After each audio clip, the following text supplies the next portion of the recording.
জুলাই বিপ্লবের আজ ৩ মাস পেরিয়ে গেল, কিন্তু কোনো ধরনের ফায়দা হাসিল করতে না পেরে শেখ হাসিনা এখন বাংলাদেশের যে সংখ্যালঘু হিন্দু সম্প্রদায় রয়েছে তাদের এখন পায়ে ভর করতেছে।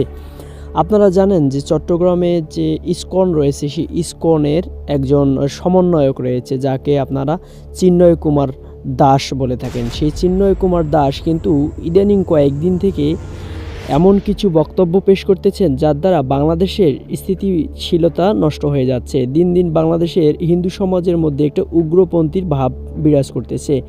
এরই পরিপ্রেক্ষিতে একজন রাষ্ট্রপক্ষ হয়ে তার নামে মামলা দায়ের করেন। মামলার এজাহার ছিল যে বাংলাদেশের জাতীয় পতাকা রয়েছে, সেই জাতীয় পতাকার নিচে রেখে ইসকনের পতাকা উপরে করা হয়েছে।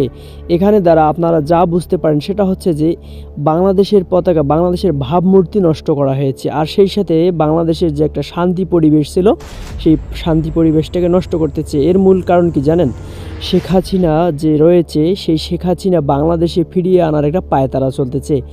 এর মাধ্যমে আপনারা বুঝতে পারতেছেন যে একটা বড় ধরনের দাঙ্গার সৃষ্টি করার পায়তারা চালাচ্ছে ভারত সরকার।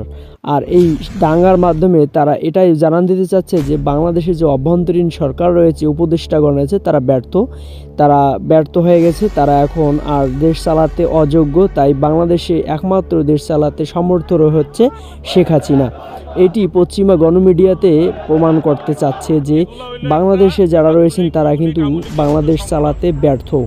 বাংলাদেশ একমাত্র শুধু শেখ হাসিনা চালাতে পারে। তার জন্য বাংলাদেশে একটা বড় ধরনের দাঙ্গা সৃষ্টি করতে চাচ্ছে এই চিন্ময় কৃষ্ণ, তাকে কিন্তু কয়েকদিন আগে গ্রেপ্তার করেছে বাংলাদেশের ডিবি যারা রয়েছে, ডিবি কর্মকর্তা, ডিবি পুলিশ।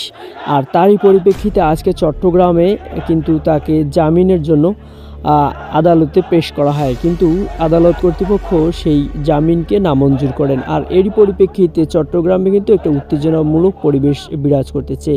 এরই পরিপ্রেক্ষিতে উপদেষ্টাগণ জানিয়েছে সবাইকে সতর্ক এবং সজাগ দৃষ্টি রাখার জন্য বলা হচ্ছে। আপনারা সবাই মতামত জানিয়ে দিন।